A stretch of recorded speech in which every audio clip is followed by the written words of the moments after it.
अस्सलामुअलैकुम वरहमतुल्लाहि वबरकातुहू। नाजरीन, अलीमी एकेडमी 92 चैनल में आप तमामी नाजरीन का स्वागत है।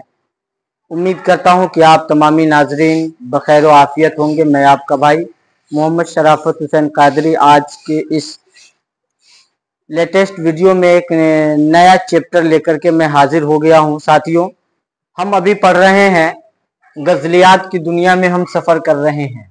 साथियों, तो हम पढ़ रहे हैं गज़लियात को।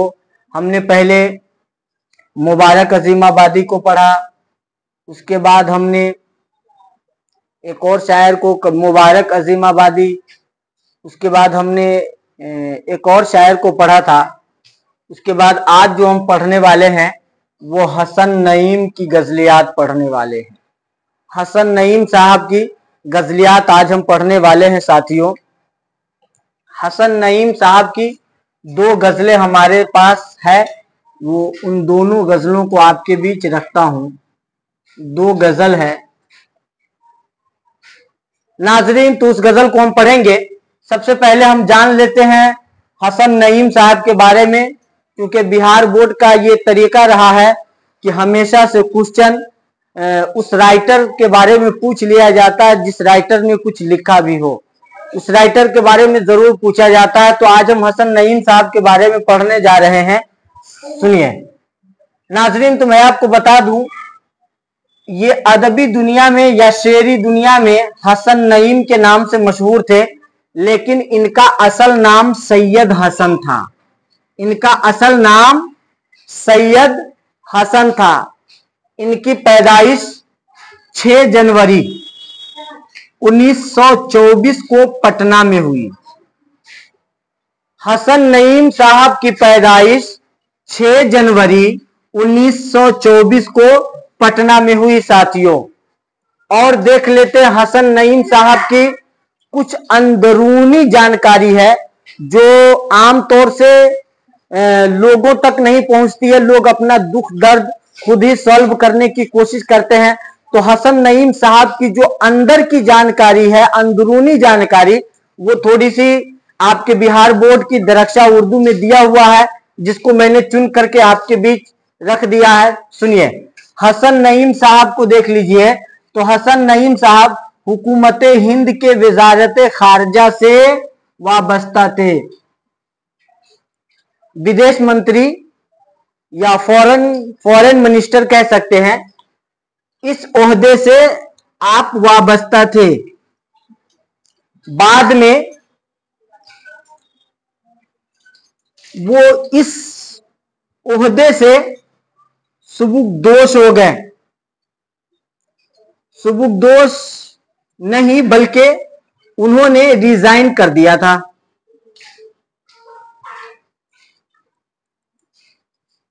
रिजाइन कर दिया था।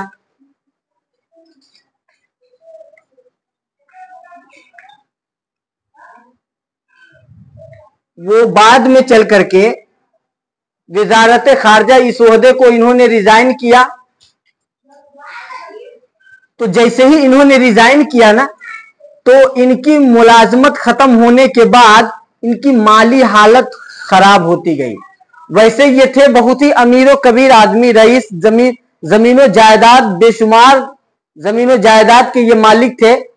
लेकिन पता नहीं इनके अंदर, इनके पास से वो सारे दौलत धीरे धीरे धीरे धीरे खत्म होते चले गए। और जब इन्होंने हुकूमत हिंद की वजारत खारजा से ये वाबस्ता थे और इन्होंने ये मुलाजमत छोड़ी, तो माली हालत और ज्यादा खराब हो गई। अब माली हालत खराब हो गई तो जिसके नतीजे में जमीन और जायदाद फरोख्त हो गए। जमीनों जायदाद इनके क्या हो गए? फरोख्त हो गए, खत्म हो गए, बिकने लगे। तो हालत और ज्यादा बद से बदतर होने लगी। जाहिर सी बात है, हमारे पास दौलत है, प्रॉपर्टी है, तो हम खुश और खुरम हैं और बिल्कुल आजादी के साथ जिंदगी गुजार रहे हैं। लेकिन जैसे ही हमारे अंदर से दौलत खत्म होती है, फिर हम परेशान हाल होते चले जाते हैं। तो इनके साथ भी कुछ ऐसा हुआ कि इनकी हालत और ज्यादा दिन ब दिन बिगड़ती चली गई।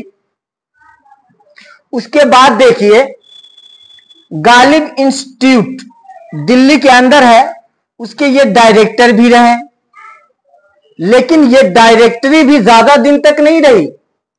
इनकी नाजुक मिजाजी की वजह से वो भी खत्म हो गई। तो ये इनकी हालत बद से बदतर, दिन ब दिन खराब से खराबतर होते चले गए।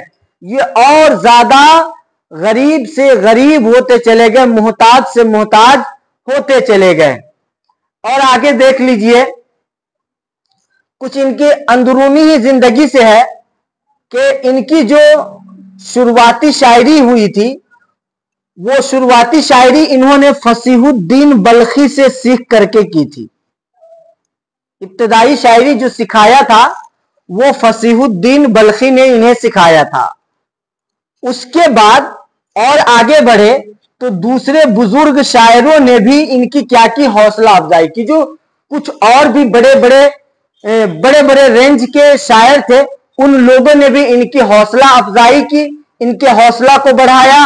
वो अजीम लोग कौन है जिन्होंने हसन नईम के हौसला को दोबाला किया, बढ़ाने की कोशिश की? वो कौन है? बिस्मिल अजीमाबादी है, जमील मजहरी है, मोइन अहसन है। ये वो तीनों लोग हैं जिन्होंने इनके हौसला को बढ़ाया और इनके कारनामे को लोगों के बीच रखा और इन्हें तसल्ली दिया और इनके हौसला को इंक्रेज किया, डिक्रेज नहीं बल्कि इनके हौसला को इंक्रेज किया और ये और ज्यादा ऊपर चढ़ते चले गए, शेर व शायरी की दुनिया में आगे की तरफ चले गए।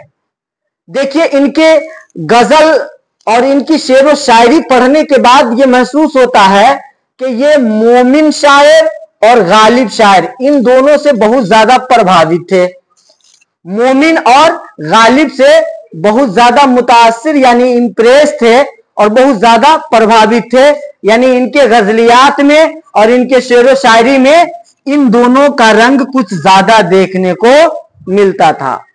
और आगे देख लेते हैं, इनका इंतकाल यानी हसन नईम का इंतकाल 22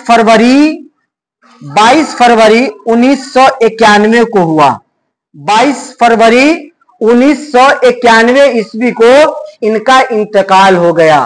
साथियों, तो ये है हसन नईम साहब के ताल्लुक से कुछ जानकारियां जो आपसे जरूर बिल जरूर 100% आपसे सवाल पूछे जाएंगे। देखिए साथियों, गजल के बारे में हर वीडियो में थोड़ी थोड़ी सी तशरीह कर रहा हूं ताकि धीरे धीरे आप गजल के पूरे टॉपिक को और गजल के पूरे मतलब को समझ सके। गजल के पहले शेर को हम मतला कहते हैं। लिख रहा है कि गजल का वो पहला शेर जिसके दोनों मिसरे, दोनों लाइन हम काफिया हो, जिनके दोनों लाइन हम काफिया हो, उसे हम मतला कहते हैं। और मक्ता कहते हैं, सुनिए,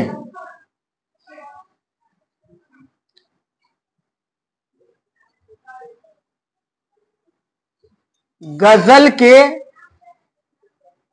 आखिरी शेर को जिसमें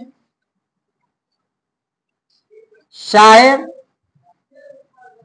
अपना तखल्लुस पेश करता है,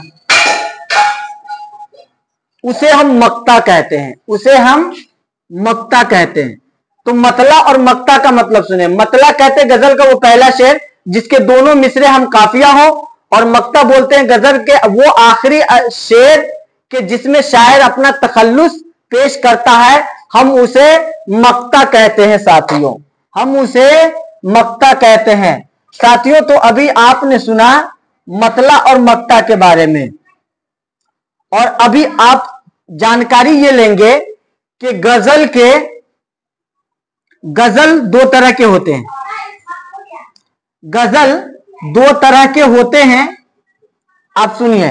गजल दो तरह के होते हैं, वो इस तौर पे, एक गजल मुरद्दिफ होता है और एक गजल गैर मुरद्दिफ होता है। गजल की कितनी किस्म है? दो। नंबर एक मुरद्दिफ नंबर 2, गैर मुरद्दिफ। मुरद्दिफ का क्या मतलब होता है और गैर मुरद्दिफ का क्या मतलब होता है? देखिए, गजल में कभी कभी ऐसा होता है कि उसमें रदीफ होता है। किसी गजल में बहुत सारे रदीफ होते हैं, बहुत सारे रदीफ होते हैं, हर मिसरे में, हर लाइन में आपको रदीफ मिल जाएंगे।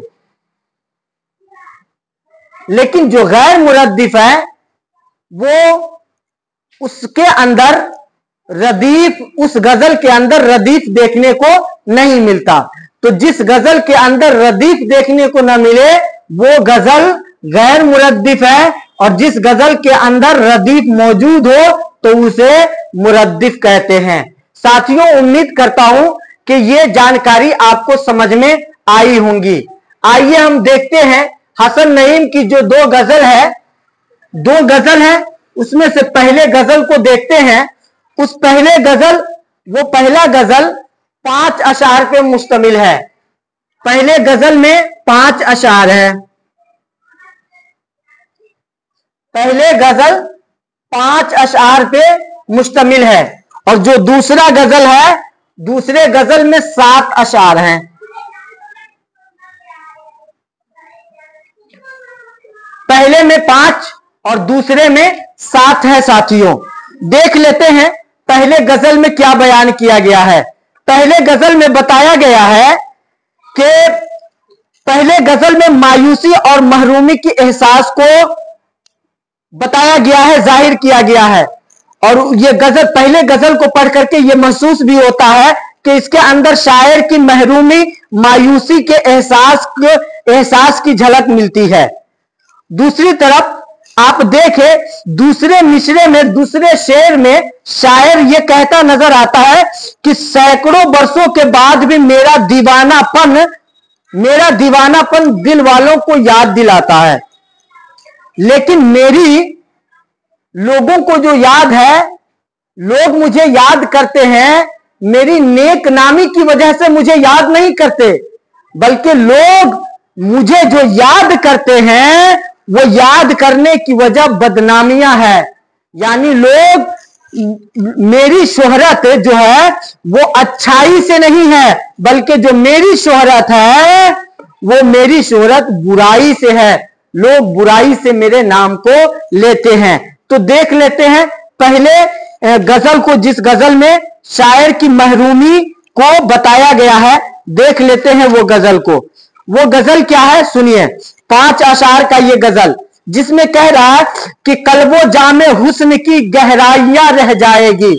कल्बो जामे, कल्ब बोले तो दिल, जा बोले तो जान। दिल और जान में हुस्न की गहराइयां रह जाएंगी। तू वो सूरज है कि तेरी परछाइयां रह जाएंगी। फिर कह रहे हैं कि अहले दिल को याद सदियों आएगा मेरा जुनून। यानी मेरा दीवानापन सदियों तक दिल वालों को याद आता रहेगा। दिल वालों को सदियों तक मेरा ये दीवानापन याद आता रहेगा। शोहरतें होंगी फना, मेरी शोहरतें, नेक नामी वाली जो शोहरतें हैं वो क्या होगी, फना हो जाएगी, लेकिन रुसवाइयां रह जाएंगी। जो मेरी बदनामियां हैं वो बदनामियां रह जाएंगी। लोग मुझे बदनामियों से याद करेंगे, मेरी अच्छाइयों से मुझे याद नहीं करेंगे। इसी तरह से हसन नईम साहब अगले शेर में कहते हैं, गुफ्तगू तुझसे करेंगे, बातचीत तुझसे करेंगी मेरी गजलें सुबह शाम। यानी कि जब तक मेरे जिस्म के अंदर जान है तब तक मैं तेरे सरापा को शेरो शायरी के कालिब में ढालता रहूंगा। शेरो शायरी मेरे जबान से तेरे हुस्न की तारीफ, तेरे बालों की तारीफ में मेरे गजल निकलते रहेंगे और मैं गजलें कहता चला जाऊंगा। तेरी खलवत में मेरी तन्हाइयां रह जाएगी। याद रखो, तुम समझती हो कि तुम अगर मुझसे अलग हो जाती हो तो मेरे जज्बात, मेरे एहसासात को तुम खत्म कर दोगे, मेरे दिल के दर्द को तुम खत्म कर दोगे, तो ये तेरी गलत फहमी है, ये तेरी गलत सोच है। तुम भले ही मेरी जिंदगी से निकल करके चले जाओ, लेकिन तेरी याद मेरे दिल से न कभी निकली है और न कभी निकल पाएगी। तेरी यादों के सहारे मैं जिंदगी गुजारता रहूंगा, तेरी खलवत में मेरी तन्हाइयां रह जाएंगी। और याद रखो, तुझे सिर्फ मैं ही याद नहीं करूंगा, बल्कि जब तू मुझसे बिछड़ जाएगी तो मामला यह होगा कि तू तो मुझसे अलग रहेगी, लेकिन मेरी तन्हाई तुझे नहीं छोड़ पाएगी। तेरी जो तन्हाई है वो तेरी खलवत में मेरी तन्हाई नहीं रहा, तू मेरे दर्द को तन्हाई के आलम में नहीं झेल पाएगी, जरूर महसूस करेगी। फिर कह रहे हैं हसन नईम अगले शेर में कि मैं निकल जाऊंगा, मैं निकल जाऊंगा अपनी जुस्तजू में एक दिन। मैं क्या हूं ये पता लगाने के लिए एक न एक दिन मैं निकल ही जाऊंगा। बज़्मे यारा में ख्याल आराइयां रह जाएंगे। शायर इस दूसरे लाइन में कहना चाहता है कि मैं तेरी जुस्तजू में एक दिन, मैं तुझे ढूंढने के लिए, मैं अपने आप को ढूंढने के लिए एक न एक दिन निकल ही जाऊंगा। लेकिन याद रखो, तुम्हारी यादें मेरे ही साथ नहीं रहेगी, बल्कि तेरे चर्चे मेरे दोस्तों के पास भी होते रहेंगे। मेरे दोस्त, मेरे यार तेरे इस बेवफाई को याद करते रहेंगे और तेरी बेवफाई का चर्चा होता रहेगा। आगे कह रहे हैं दूर तक कोई ना होगा, दूर तक कोई न होगा, नगमा संजो में नईम, बस चमन में याद की पुरवाइयां रह जाएगी। बस चमन में याद की पुरवाइयां रह जाएंगी। कुल मिलाकर के शायर इस 5 अशआर के शेरो शायरी में अपनी मायूसी और अपनी महरूमी को दर्शा रहे हैं और ये बता रहे हैं कि मेरी अच्छाई से मेरी शोहरत नहीं होगी, दोस्त लोग मेरी अच्छाई को याद नहीं करेंगे, मेरी नेक नामियां फना हो जाएंगी, लेकिन जो मेरी बदनामियां हैं वो लोगों के बीच सदियों तक जारी रहेंगे, लोग सदियों तक उसे याद रखेंगे। दूसरे लाइन को देख ले, दूसरे गजल में शायर हसन नईम क्या कह रहे हैं। दूसरे गजल में कह रहे हैं कि कोई भी शख्स अपना दुख दर्द, कोई भी शख्स अपना दुख और दर्द, कोई भी शख्स अपना दुख और दर्द किसी को कहे तो कहने के वक्त हालात, सिचुएशन ठीक होना चाहिए। मतलब कौन सी बात किस भाव में, किस वक्त, किस जगह क्या बातें करनी है, वो वक्त मुनासिब होना चाहिए। वरना तो ऐसा ना हो कि महबूबा की मां मर गई और हम जाकर के अपने प्यार का इजहार करने लगे। तो हर चीज का एक वक्त होता है, हर चीज की एक सिचुएशन होती है। तो जिस काम का जो वक्त है वो काम उसी वक्त होना चाहिए, तो वो माहौल और वो वक्त होना चाहिए। फिर शायर आगे बताना चाहते हैं वो ये कि इंसान अपना दुख दर्द उसको सुनाए जो पहले से दुख दर्द सह चुका है, दुख का मतलब समझता हो, दुख के परिभाषा को वो समझता हो। जो मुसीबत झेल चुका है उसी को अपनी मुसीबत का दुखड़ा सुनाओ। अगर कोई नहीं झेला हो तो उसे मत सुनाओ। शायर ये कहना चाह रहे, देख लेते हैं उस अशआर को जो 7 अशआर पे मुश्तमिल है। दूसरा गजल, इन 7 अशआर के गजल को देखते हैं। शायर कह रहा है, फसाना गम का कोई गम गुसार हो तो कहें, अपने गम का अफसाना हम सुनाएं, लेकिन सुनने वाला भी होना चाहिए और उसको सुलझाने वाला भी होना चाहिए। कहानी दिल की कोई दिल फिगार हो तो कहे, दिल की बात कोई सुनने वाला हो तो उसे कहा जाए। और दिल की भाषा को समझ सके तो कुछ कहा जाए। फिर आगे कह रहे हैं कि वहां यकीन के खुद ही कहेंगे हरफे जुनू, वहां यकीन के खुद ही कहेंगे हरफे जुनू, यहां पे फिक्र फजा साजगार हो तो कहें। यानी कि जो बात हम कह रहे हैं अगर वो बात सिचुएशन के मुताबिक हो, माहौल के मुताबिक है तब तो कोई बात नहीं है, लेकिन अगर माहौल के अलावा हम कुछ कह रहे हैं तो फिर बात बिगड़ती चली जाएगी। वही चीज बताना चाह रहे। अब आइए देख लेते हैं अगले शेर में हसन नईम साहब कहते हैं, जुनू की कौन सी मंजिल में मिल रहा है सुकून। जुनून के यानी पागलपंती की वो कौन सी मंजिल है जहां पे इंसान को सुकून मिल जाए। पागलपंती में सुकून कहां है भाई। शायर कह रहे हैं जुनू की कौन सी मंजिल में मिल रहा है सुकून, वो कोई ऐसी मंजिल नहीं है जहां दीवानेपन में कहीं सुकून मिल जाए।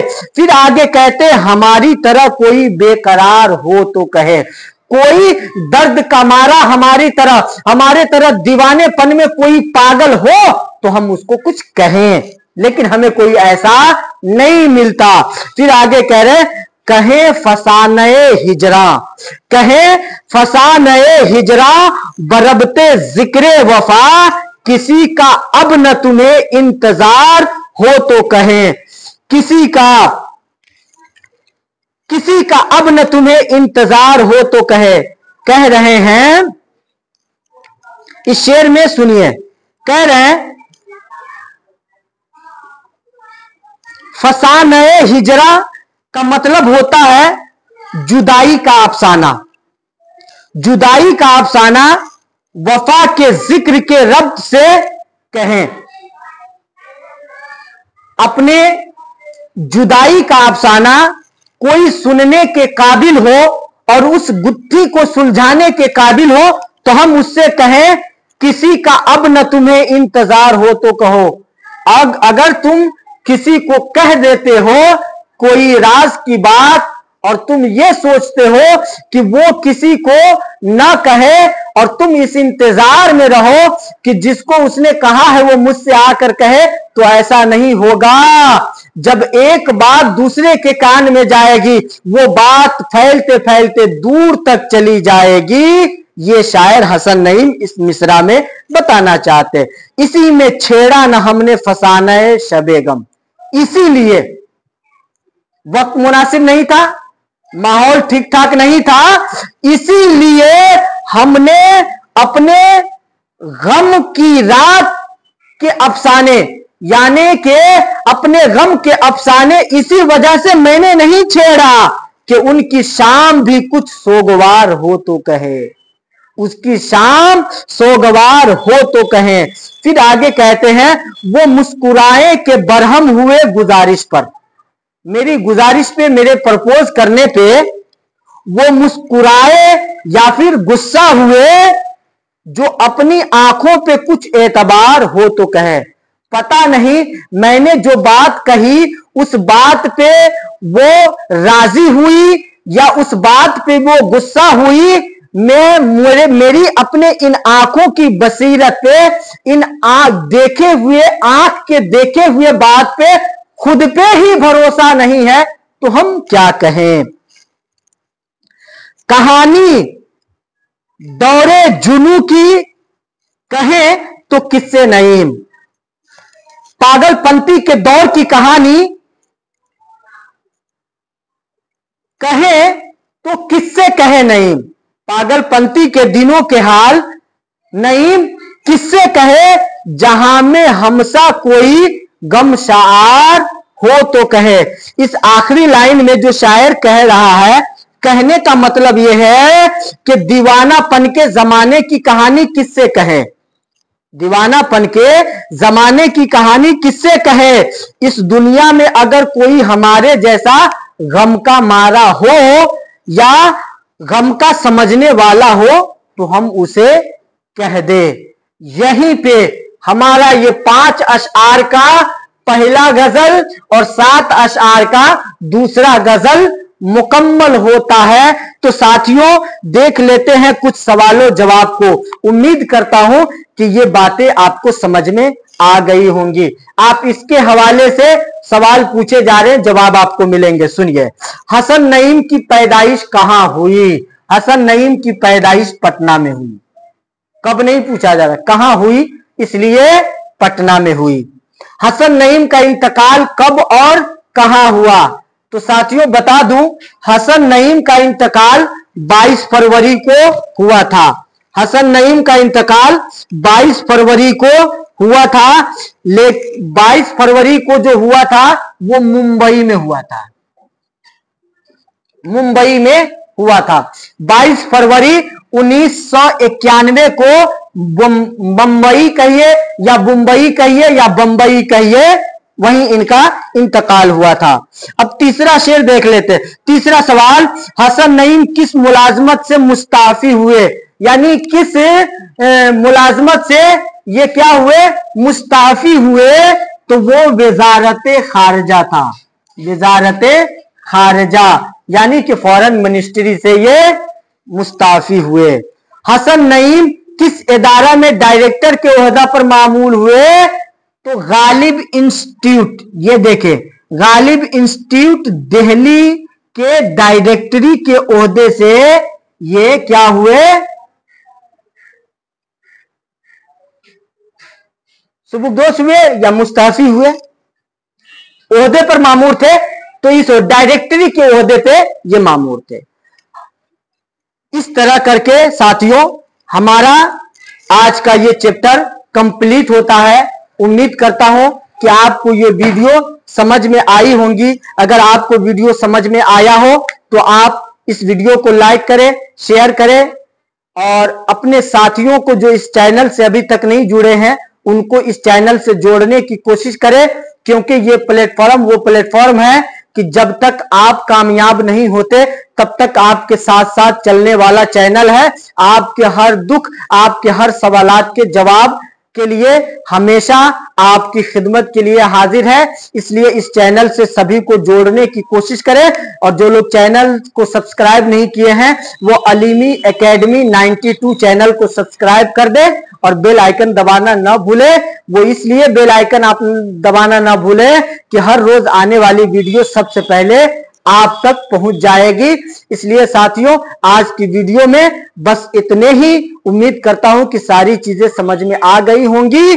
खुदा हाफिज, हिंदुस्तान जिंदाबाद, अस्सलामु अलैकुम।